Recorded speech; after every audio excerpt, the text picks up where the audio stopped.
तो जलना सीखिए, मशालों को थामिए, हक बात बुलंद कीजिए और मुल्क की बेहतरी के लिए मुल्क को बदलने का प्रयास करते रहिए। हमारी लड़ाई किसी राजनीतिक पार्टी के खिलाफ नहीं है, किसी मंत्री के खिलाफ नहीं है, किसी वर्दी के खिलाफ नहीं है। ये कलम की लड़ाई है जुल्म के खिलाफ, ये कलम की लड़ाई है षड्यंत्रों के खिलाफ, ये कलम की लड़ाई है हालात के खिलाफ। वो हालात जो जब बिगड़ते हैं तो गोंडा से अदम गोंडवी बनकर बोलते हैं, भुने काजू प्लेट में, विस्की गिलास में, उतरा है रामराज विधायक निवास में। वो हालात जो जब बिगड़ते हैं तो लखनऊ से मुनव्वर राणा बनकर बोलते हैं कि दरबार में ओहदों की खातिर जब पैरों पे अना गिर जाती है, कौमों के सर झुक जाते हैं, चकरा के हया गिर जाती है। अब तक तो हमारी आंखों ने बस दो ही तमाशे देखे हैं, या कौम के रहबर गिरते हैं या लोकसभा गिर जाए। वो हालात जो जब बिगड़ते हैं तो इंदौर से राहत इंदौरी बनकर बोलते हैं कि उन्हें सूरज के घराने में रखा जाता है, हमें आखिरी खाने में रखा जाता है, जालिम को यहाँ एजाज दिए जाते हैं, मजलूम को थाने में रखा जाता है। बात जब पुलिस वाले की आती है तो बड़ा एहतराम भी करना पड़ता है। मैं बिहार के पुलिस के बारे में नहीं कहूंगा, क्योंकि मुझे सुरक्षित और एकदम अच्छी तरह से सही सालिम सीतामढ़ी और पटना का भी सफर करना है। मैं यूपी की बात करता हूँ। 4 मिसरे मुझे याद आ रहे हैं कि निशाना ठीक था लेकिन निशाना छोड़कर भागे, पड़ी जब डांट अफसर की तो खाना छोड़कर भागे। पुलिस वाले हमारे दौर के इतने बहादुर है, घुसा जो माफिया थाने में थाना छोड़कर भागे। ये बिहार की बात नहीं कर रहा जी, जोरदार ताली।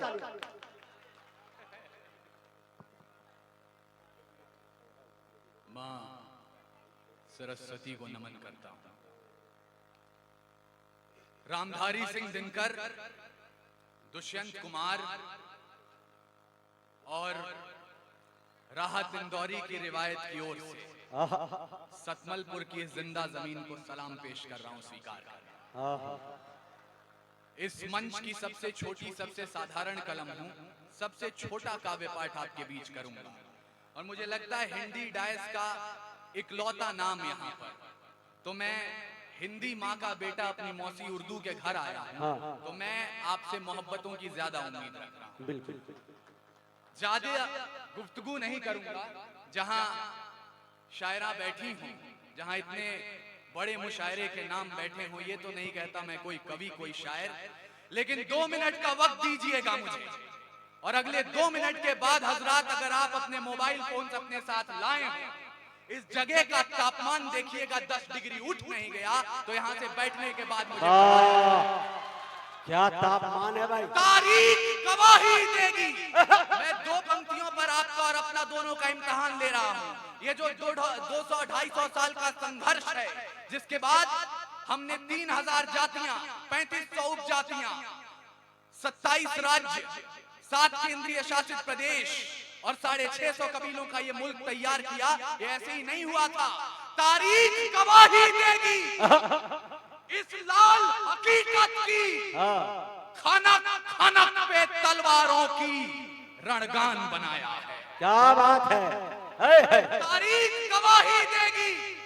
इस लाल हकीकत की खाना खाना पे तलवारों की रणगान बनाया है, और खोद कर नाखून से गुलाम धरा को हमने बलिदानों की बुनियाद पे हिंदुस्तान बनाया। नाखून से गुलाम धरा को हमने बलिदानों की बुनियाद पे हिंदुस्तान बनाया।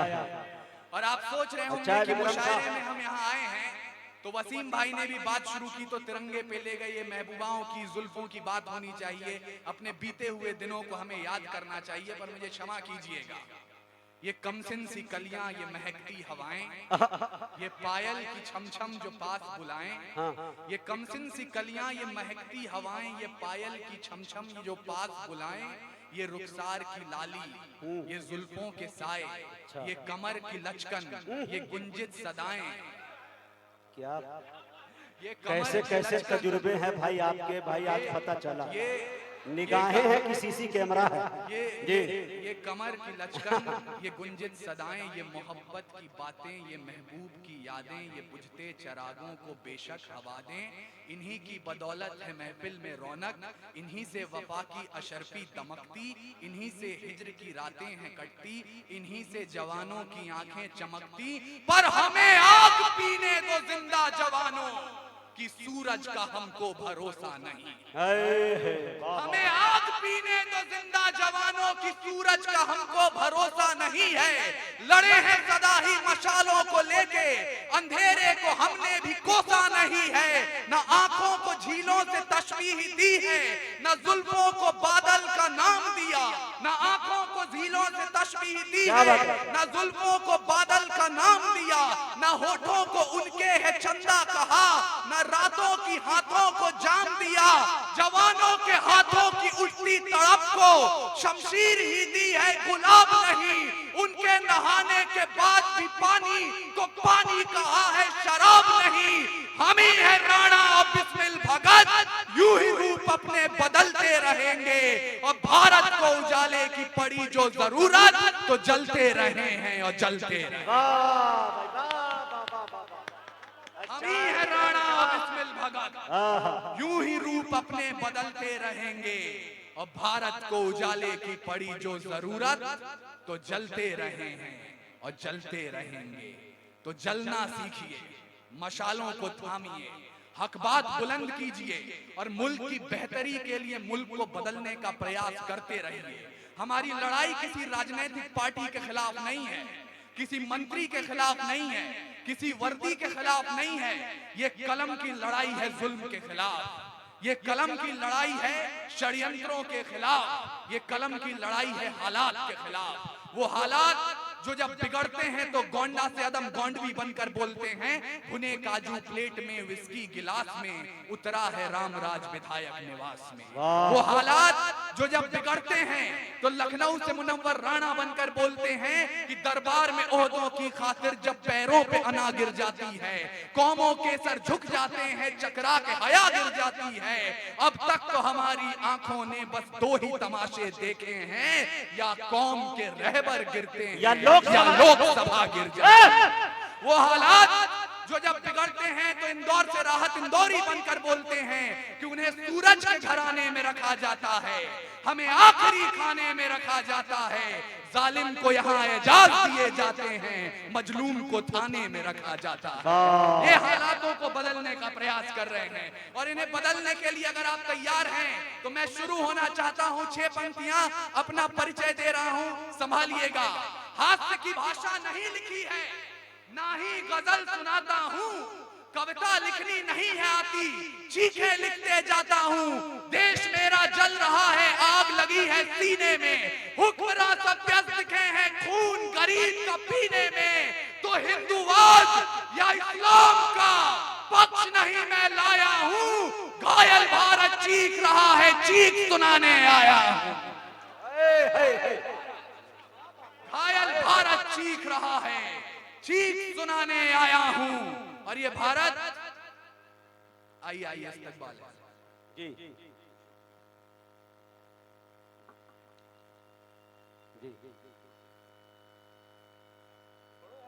पढ़े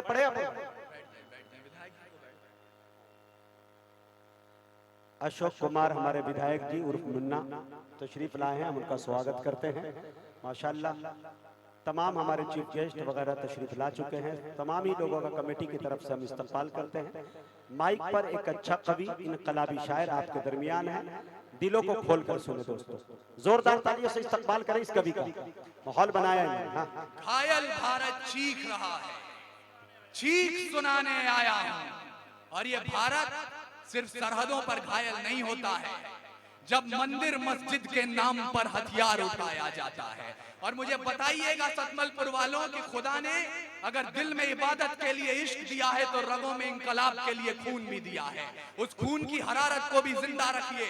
जब मंदिर मस्जिद के नाम पर हथियार उठाया जाता है या दुधमुंहों को भी हवस का शिकार बनाया जाता है, जब मठों के मठाधीश भी क्रोध में आने लगते हैं या मौलाना बारूदी पैगाम सुनाने लगते हैं, जब शाहरुख खान के बेटे को सजा कड़ी दी जाती है और अडानी पोर्ट की बात नहीं की जाती है, पेट्रोल की कीमत चढ़ते चढ़ते छूले आसमान को, पेट्रोल की कीमत चढ़ते चढ़ते छूले आसमान को, या लखीमपुर में सत्ता ने जब रौंद दिया किसान को, अरे न्यूज चैनलों ने भी जब जब राग दरबारी सीखा है, तब तब भारत जख्मी होकर मेरे जरिए चीखा है। अच्छा है भाई, बाप। मैंने बहुत बचपन में शिवम अंबर साहब को सुन लिया था कि या बदचलन हवाओं का रुख मोड़ देंगे हम, या खुद को वाणी पुत्र कहना छोड़ देंगे हम, और जिस दिन भी सच लिखने में कांप गई कलम, कागज को फाड़ देंगे, कलम तोड़ देंगे। तो इसलिए आदरणीय विधायक जी और थाना प्रभारी महोदय, आप लोग जहां हो, इस भाषा को इसलिए सुनते रहिएगा क्योंकि अगर ये आवाजें जिंदा रहेंगी तो हिंदुस्तान के इंकलाब की मशालें जिंदा रहेंगी। और मैं आप लोगों से भी गुजारिश करना चाहता हूं, मैं निराशा बांटने नहीं आया हूं। ये सरकारें, ये सियासत, ये सत्ता का गुरूर, ये विपक्ष की कमजोरी 5 साल, 10 साल, 15 साल की हैं। भारत देश 5000 वर्ष पुरानी सभ्यता है, भूलिएगा मत। जब पूरी दुनिया को चिन्ह ज्ञान तो छोड़िए, अक्षर ज्ञान नहीं था, हमने 4 वेदों की रचना कर दी थी। इस मिट्टी की कोख से निकला एक पत्थर जिसे कोहिनूर कहते हैं, उसे खरीद सके इतनी हैसियत पूरी दुनिया की दौलत में नहीं थी। और तो और सिकंदर की शमशीर में इतना फौलाद नहीं था, उसके किसी भी सैनिक के पांव की इतनी औकात नहीं थी कि इस मिट्टी के एक भी जर्रे के माथे पर विराजमान हो जाए। तब जाकर अल्लामा इकबाल ने लिखा, यूनान और मिस्र रोमा सब मिट गए जहां से, कुछ बात तो है कि हस्ती मिट्टी नहीं हमारी, सदियों रहा है दुश्मन दौरे हमारा, सारे जहां से अच्छा हिंदुस्तान। और आपको सोचना होगा, आपको समझना होगा कि वो क्या बात है। कुछ बात तो है कि हस्ती मिट्टी नहीं हमारी। वो क्या बात है कि पिछले 900 सालों में शक, हूर, तुर्क, Tatar, Kushan, Yavan, Changez, Pathan, Mongol, Mughal, Dutch, फ्रांसीसी, पुर्तगाली और अंग्रेज आकर चले गए, हिंदुस्तान अभी भी जिंदा है। वो कारण मैं आपको बता रहा हूं। आप दुनिया भर के साहित्य पढ़ लीजिए, जिस धर्म ने, जिस सभ्यता ने उन पर हुकूमत किए, साहित्य को उसका रंग दे दिया, उसकी भाषा दे दी। अकेले हिंदुस्तान का साहित्य कहता है कि मंदिर में दाना चुगकर चिड़िया मस्जिद में पानी पीती थी। मैंने सुना है राधा की चुनरी सलमा बेगम सीती थी। एक रफी था, महफिल में रघुपति राघव गाता था, एक प्रेमचंद जो बच्चों को ईदगाह सुनाता था। वो हिंदुस्तान देखना चाहते हैं हम, लेकिन हमारी जवानियों को आज लगता है कि आधी रात को नाइट क्लब में हाथ में बियर की बोतल लेकर ठुमके लगाना जवानी का मतलब है। क्षमा कीजिएगा, ऐसा नहीं है।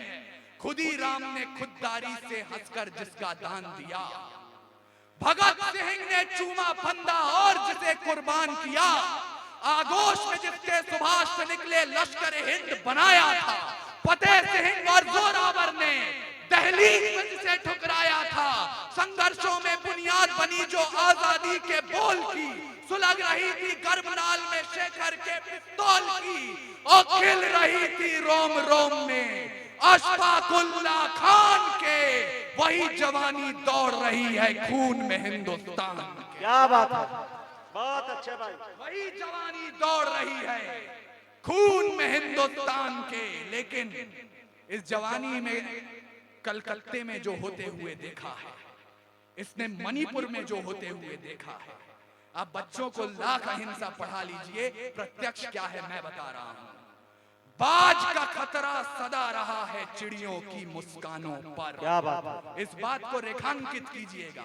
लाख अहिंसा का पाठ पढ़ाएं आप, पर बाज का खतरा सदा रहा है चिड़ियों की मुस्कानों पर, और दीपक भारी नहीं पड़े हैं आंधी और तूफानों पर। क्या बात है। आज तलक तो भेड़ियों ने प्रीत के गीत नहीं गाए, घोर अमावस की रातों से जुगनू जीत नहीं पाए। अरे ताप सूर्य का ताल ठोक कर सुबह की ओस से जीता है, सिर्फ कहानी किस्सों में कछुआ खरगोश से जीता है। वाह बिन परवाज के चिड़िया पर तनिक नहीं इतराती है, हाथ जोड़कर मधुमक्खी भी छत्ता नहीं बचाती है, और अंबर की नपाई जैसे पंखों से की जाती है, शहद के छत्ते की रक्षा भी डंकों से की जाती है। इसलिए डंक मारना भी सीखिए। सुने जवानी बिहार की भी, दोनों मुट्ठी भींच के राह रोकिए तूफानों की तलवारों को खींच के। अरे परिवर्तन का नया उजाला केवल मशाल ही लाएंगे, और चिराग जलाकर इनकलाब ना आए हैं ना आएंगे। आप सबके बड़े और हमारे भी आदरणीय रजा साहब यहाँ आ गए। उन्हें मैंने देखा तो उनकी कही एक बात मुझे याद आई। आज जब मैं उनके साथ बैठा था तो उन्होंने फरमाया कि आज उंगलियां उठा दी जाती हैं एक कौम पर, और कह दिया जाता है कि ये कौम उस पार चली जाए। बैठ जाइए बैठ जाइए, बिहार है, सब चलते रहता है, बैठ जाइए बैठ जाइए चाचा, बैठ जाए भाई। कमेटी के सारे लोग मौजूद हैं यहाँ, मुशायरा सुनने की कोशिश करें जी। तो उन्होंने कहा कि किसी एक कौम पर आज उंगलियां उठा दी जाती हैं और कहा जाता है उस पार चले जाओ। मेरे बड़े भाई नजमे हसन यहाँ बैठे हैं। हम ये संघर्ष उस समय से कर रहे हैं जब इसका शुरुआती दौर था। आज ये पौधा पनप कर पेड़ हो गया, और कहा जाता है कि उस पार चले जाओ, कोई एक कौम हिंदुस्तान से प्यार नहीं करती। तो रजा साहब का कहा हुआ वाक्य है, मैं यहाँ कोट कर रहा हूँ। उन्होंने कहा कि आप तो वंदे मातरम बोलते हैं, भारत माता की जय बोलते हैं, चले जाते हैं, सिर्फ जुबान से बोलते हैं, लेकिन एक सच्चा मुसलमान जो 5 वक्त की नमाज पढ़ता है, जब नमाज पढ़ने के बाद अपना माथा मादरे वतन की मिट्टी से छुआ देता है तो हर बार वंदे मातरम बोलता है। वाह क्या बात। और मेरी रगों में एक हिंदू माँ का खून बह रहा है।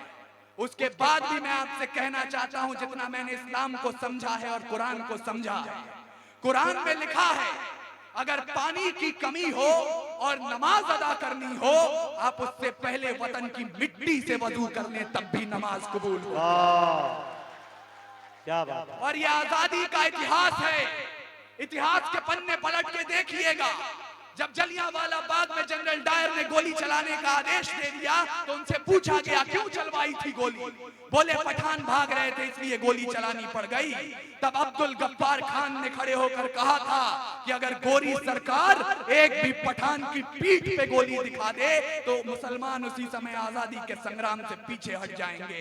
पूरे 5 दिनों तक पोस्टमार्टम चला, 76 पठानों की लाश मिली, और 76 के 76 ने गोली अपने सीने पर खाई।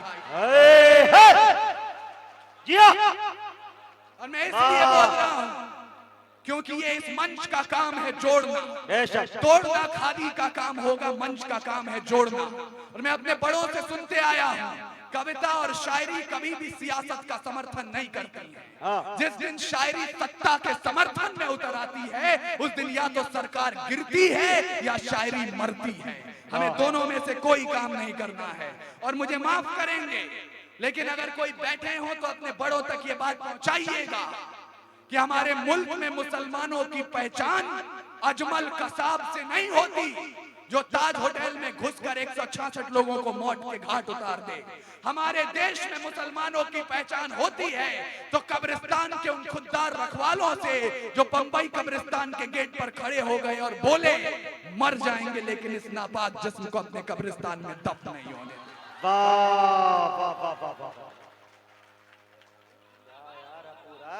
मैं 4 पंक्तियां आपके समक्ष रख रहा हूं और इन 4 लाइनों पर भूल जाइएगा आप हिंदू मुसलमान सिख ईसाई हैं, भूल जाइएगा आप भाजपा सपा राजद से कोई रिश्ता रखते हैं।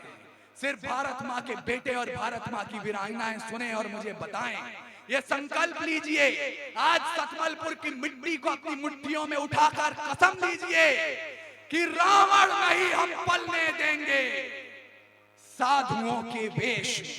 ये भाषा पूर्व विक्रम शाह की है, मुझे कहने में कोई संकोच नहीं, चाहे आसाराम हो या राम रहीम। रावण नहीं हम पलने देंगे साधुओं के वेश में, और अफजल नहीं पनप सकते हैं अब्दुल कलाम के देश। फौलादी हिंदुस्तान है ये, दुर्योधन की जांग नहीं और भगत सिंह की मिट्टी पर खालिस्तान की मांग नहीं। इतिहास पृष्ठ पर लिखे गए जो फिर वो पाप नहीं होंगे। 17 बार मोहम्मद गोरी हरगिज माफ नहीं होंगे। रण विजय के बाद भी रण के वस्त्र नहीं अब छोड़ेंगे। कली फतेह के बाद अशोक शस्त्र नहीं अब छोड़ेंगे। 57 के जीत की डोली झांसी रोकी जाएगी। अब के बार भगत सिंह की फांसी रोकी जाएगी और हिंदुओं के मुस्लिम उनके शीश नहीं कटने देंगे। कसम तिरंगे की हमको फिर देश नहीं पटने देंगे।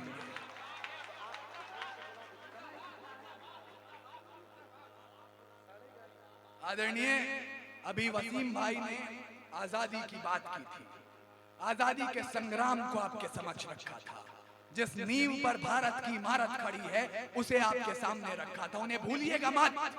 आदरणीय विधायक जी, आदरणीय रजा साहब, बिलाल भाई, आप जहां पर भी हो, जमशेद भाई, आप लोगों ने ये महफिल सजाई है, भूलिएगा मत जिनके कारण हम ये जश्न मना पा रहे हैं। मैं उनको शब्द चढ़ाता हूं। ये अब शुरू हुआ है। हिंदू, मुसलमान, सिख, ईसाई, खोजा, बोहरी, पठान, ब्राह्मण, राजपूत, जाट, कबो, ये आज से 77 साल पहले नहीं था। जब गोरी चमड़ी सामने खड़ी थी, आप और हम एक होकर दीवार बने थे। मैं उनको शब्द चढ़ाता हूं। हिंद जिनकी जान था, नाम हिंदुस्तानी जिनका मजहब हिंदुस्तान था। रक्त से रंगते थे धरती को अरियों की ललकार पर।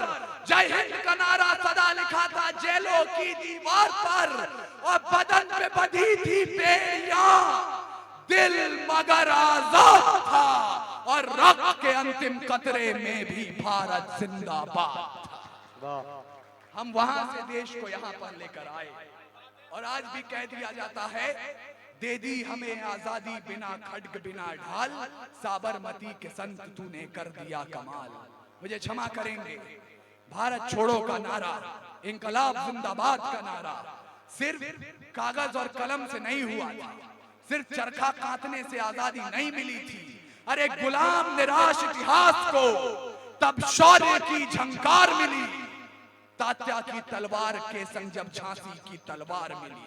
वीर कुंवर सिंह और नाना साहब की शमशीर ब्रिटिश पर भारी थी। बहादुर शाह को तख्त नशी करने की तैयारी थी। तभी छुरा धंसा पीठ में और बगावत हार गई। भारत की ही पतवारों से गोरी नैया पार गई। जिस लक्ष्मी बाई का तेवर मराठों को भी प्यारा था, बुंदेलखंड का एक राजवंश रानी का हत्यारा था। और मैं ये इसलिए बोल रहा हूं क्योंकि आज के फर्जी राष्ट्रवादियों को यह सोचना होगा कि जिस राष्ट्रवाद के नाम पर आप तलवारें और झंडे उठा लेते हैं, 1857 में महारानी झांसी का कत्ल जिस खानदान ने किया, उसके चिराग को आज आपने केंद्र में मंत्री बनाकर बिठाया हुआ है। सांप जब तक आस्तीनों के न मारे जाएंगे, और ये सच बोलने का हौसला दीजिए मुझे कि सांप जब तक आस्तीनों के न मारे जाएंगे, हौसला कितना भी हो, हम जंग हारे जाएंगे। और दुश्मनों के संग तो हम फिर करेंगे फैसले, पहले घर के जाहिलों के सर उतारे जाएंगे। दुश्मनों के संग तो हम फिर करेंगे फैसले, पहले घर के जाहिलों के सर उतारे जाएंगे। और मैंने बहादुर शाह जफर की बात की। जब बहादुर शाह जफर रंगूर में नजरबंद थे, अंग्रेजों के एक चापलूस ने उन्हें 2 पंक्तियां लिखी और सुनाई। कहा कि दमदमे में दम नहीं है, खैर मांगो जान की, ऐ जफर झुकने लगी शमशीर हिंदुस्तान की। बहादुर शाह जफर ने कील उठाई और दीवानों पर उन 2 लाइनों के साथ 2 लाइनें और शुमार की और कहा कि आप कहते हैं दमदमे में दम नहीं है, खैर मांगो जान की, ऐ जफर झुकने लगी शमशीर हिंदुस्तान की। तो जवाब भी सुनते जाएं, गाजियों में बू रहेगी जब तलक ईमान की, तख्ते लंदन तक चलेगी तेग हिंदुस्तान।